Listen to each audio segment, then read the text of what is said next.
How to Live on 24 Hours a Day by Arnold Bennett. Chapter 7, Controlling the Mind. People say, one can't help one's thoughts, but one can. The control of the thinking machine is perfectly possible. And since nothing whatever happens to us outside our own brain, since nothing hurts us or gives us pleasure except within the brain, the supreme importance of being able to control what goes on in that mysterious brain is patent.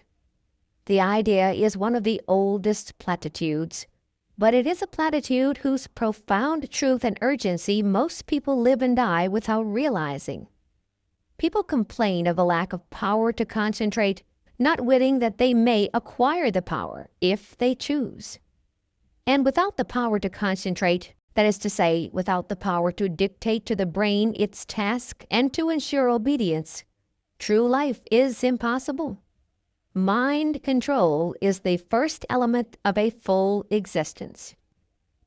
Hence, it seems to me the first business of the day should be to put the mind through its paces. You look after your body inside and out. You run grave danger in hacking hairs off your face.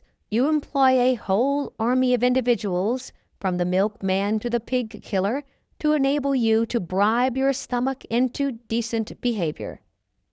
Why not devote a little attention to the far more delicate machinery of the mind, especially as you will require no extraneous aid? It is for this portion of the art and craft of living that I have reserved the time from the moment of quitting your door to the moment of arriving at your office. What? Am I to cultivate my mind in the street, on the platform, in the train, and in the crowded street again? Precisely. Nothing simpler, no tools required, not even a book. Nevertheless, the affair is not easy. When you leave your house, concentrate your mind on a subject, no matter what, to begin with. You will not have gone 10 yards before your mind has skipped away under your very eyes and is larking round the corner with another subject. Bring it back by the scruff of the neck. Ere you have reached the station, you will have brought it back about 40 times. Do not despair. Continue. Keep it up. You will succeed. You cannot by any chance fail if you persevere. It is idle to pretend that your mind is incapable of concentration. Do you remember that morning when you received a disquieting letter which demanded a very carefully worded answer? How you kept your mind steadily on the subject of the answer, without a second's intermission, until you reached your office, whereupon you instantly sat down and wrote the answer? That was a case in which you were roused by circumstances to such a degree of vitality that you were able to dominate your mind like a tyrant. You would have no trifling. You insisted that its work should be done, and its work was done. By the regular practice of concentration, as to which there is no secret, save the secret of perseverance, you can tyrannize over your mind, which is not the highest part of you, every hour of the day and in no matter what place. The exercise is a very convenient one. If you get into your morning train with a pair of dumbbells for your muscles or an encyclopedia in 10 volumes for your learning, you would probably excite remark. But as you walk in the street or sit in the corner of the compartment behind a pipe or strap hang on the subterranean, who is to know that you are engaged in the most important of daily acts? What asinine bore can laugh at you? I do not care what you concentrate on so long as you concentrate. It is the mere disciplining of the thinking machine that counts. But still, you may as well kill 2 birds with 1 stone and concentrate on something useful. I suggest, it is only a suggestion, a little chapter of Marcus Aurelius or Epictetus. Do not, I beg, shy at their names. For myself, I know nothing more actual, more bursting with plain common sense, applicable to the daily life of plain persons like you and me, who hate airs, pose, and nonsense, than Marcus Aurelius or Epictetus. Read a chapter, and so short they are, the chapters, in the evening, and concentrate on it the next morning. You will see. Yes, my friend, it is useless for you to try to disguise the fact. I can hear your brain like a telephone at my ear. You are saying to yourself, "This fellow was doing pretty well up to his 7th chapter. He had begun to interest me faintly, but what he says about thinking in trains and concentration and so on is not for me. It may be well enough for some folks, but it isn't in my line." It is for you, I passionately repeat. It is for you. Indeed, you are the very man I am aiming at. Throw away the suggestion, and you throw away the most precious suggestion that was ever offered to you. It is not my suggestion. It is the suggestion of the most sensible, practical, hard-headed men who have walked the earth. I only give it to you at second hand. Try it.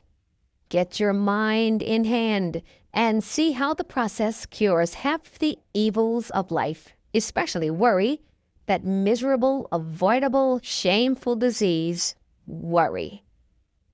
End of chapter 7. How to Live on 24 Hours a Day by Arnold Bennett. Chapter 8.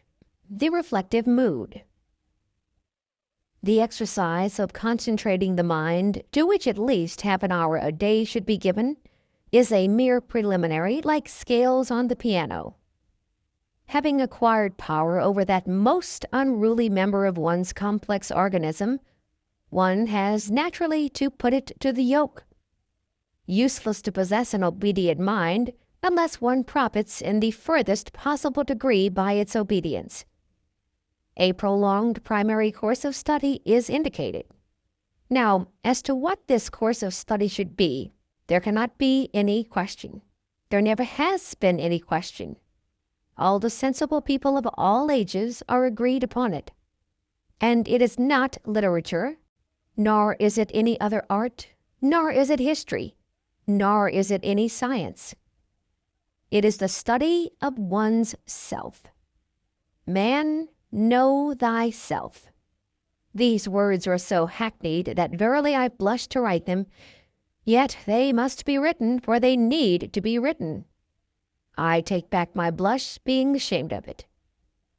Man, know thyself. I say it out loud.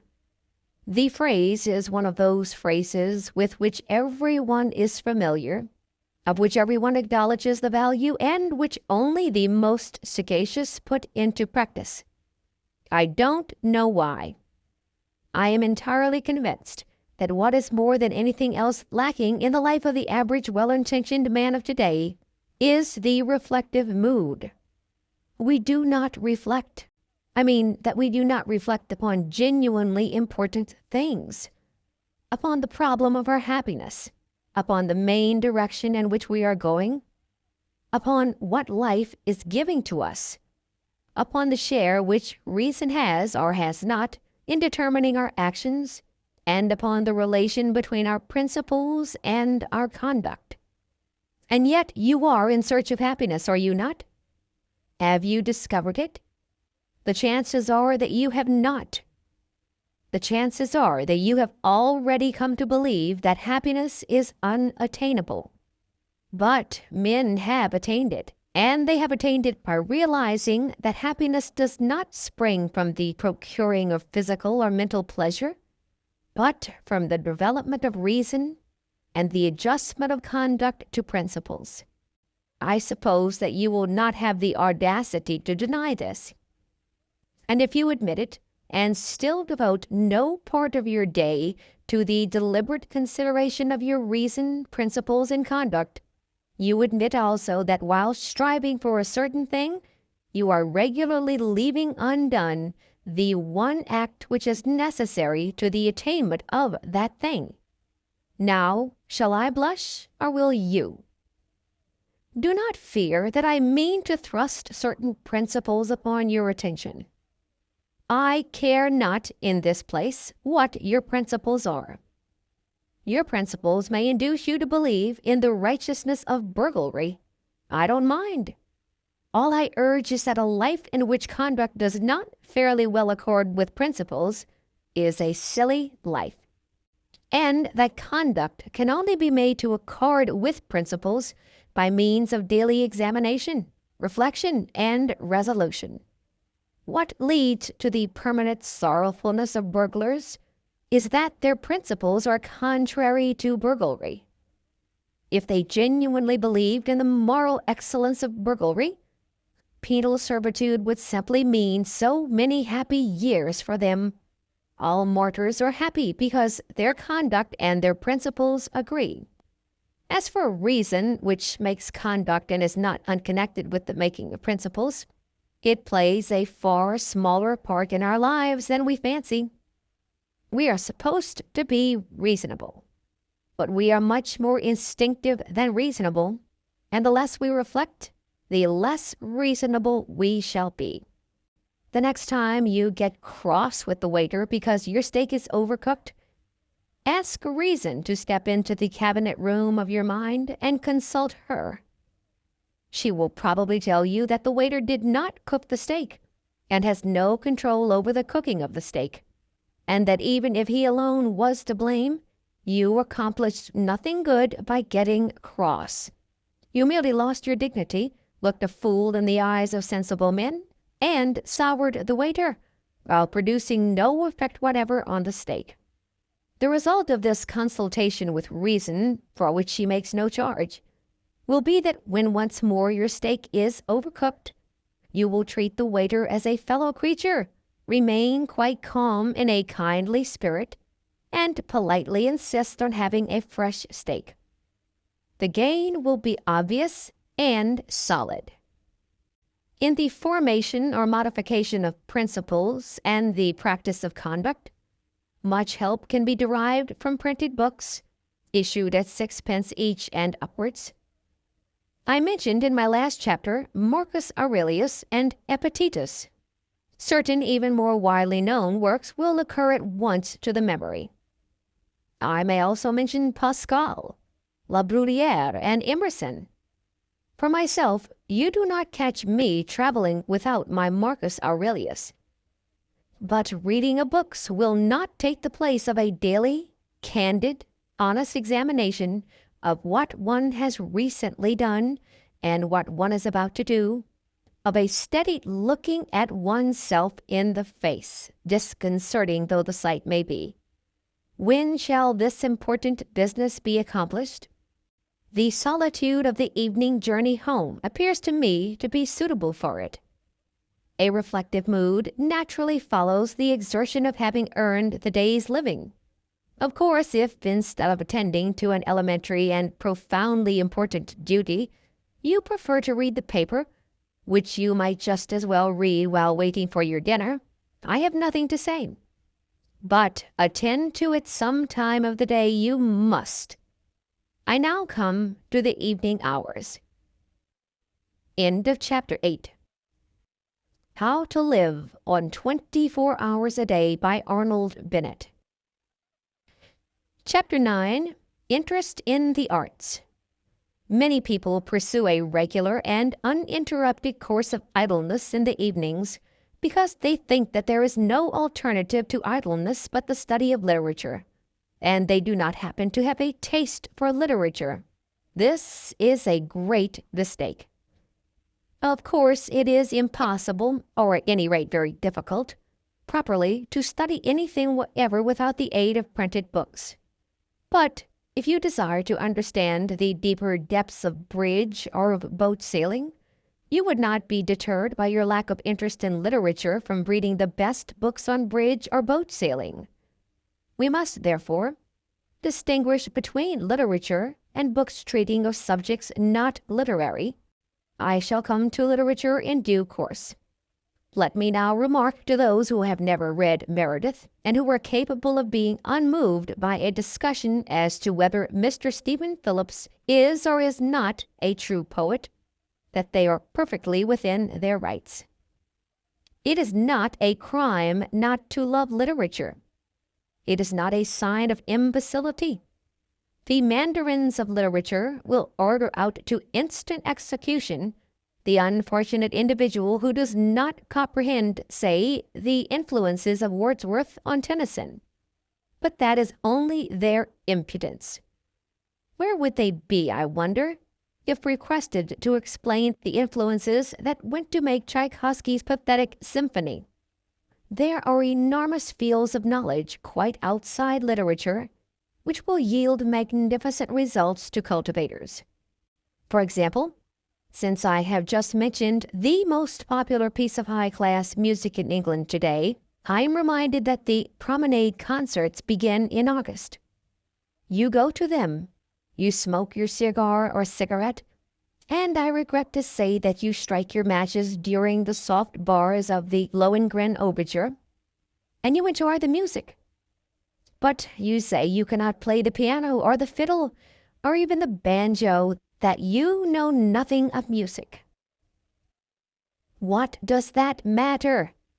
That you have a genuine taste for music is proved by the fact that in order to fill his hall with you and your peers, the conductor is obliged to provide programs from which bad music is almost entirely excluded, a change from the old Covent Garden days.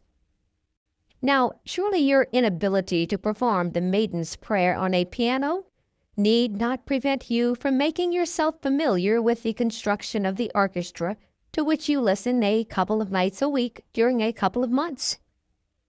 As things are, you probably think of the orchestra as a heterogeneous mass of instruments producing a confused, agreeable mass of sound. You do not listen for details, because you have never trained your ears to listen to details. If you were asked to name the instruments which play the great theme at the beginning of the C minor symphony, you could not name them for your life's sake. Yet you admire the C minor symphony. It has thrilled you. It will thrill you again. You have even talked about it in an expansive mood to that lady, you know whom I mean. And all you can positively state about the C minor symphony is that Beethoven composed it and that it is a jolly fine thing. Now, if you have read, say, Mr. Quible's How to Listen to Music, which can be got at any bookseller's for less than the price of a stall at the Alhambra, and which contains photographs of all the orchestral instruments and plans of the arrangement of orchestras, you would next go to a promenade concert with an astonishing intensification of interest in it. Instead of a confused mass, the orchestra would appear to you as what it is, a marvelously balanced organism whose various groups of members each have a different and an indispensable function. You would spy out the instruments and listen for their respective sounds. You would know the gulf that separates a French horn from an English horn, and you would perceive why a player of the hautboy gets higher wages than a fiddler, though the fiddle is the more difficult instrument. You would live at a promenade concert, whereas previously you had merely existed there in a state of beatific coma, like a baby gazing at a bright object. The foundations of a genuine, systematic knowledge of music might be laid. You might specialize your inquiries either on a particular form of music, such as the symphony, or on the works of a particular composer. At the end of a year of 48 weeks of 3 brief evenings each, combined with a study of programs and attendances at concerts chosen out of your increasing knowledge, you would really know something about music, even though you were as far off as ever from jangling the Maiden's Prayer on the piano. But I hate music, you say. My dear sir, I respect you. What applies to music applies to the other arts. I might mention Mr. Claremont Witt's How to Look at Pictures, or Mr. Russell Sturgis's How to Judge Architecture, as beginnings, merely beginnings, of systematic, vitalizing knowledge in other arts, the materials for whose study abound in London. I hate all the arts, you say? My dear sir, I respect you more and more. I will deal with your case next, before coming to literature. Like, comment, share, and subscribe to Beyond Belief Audiobook. Thank you so much.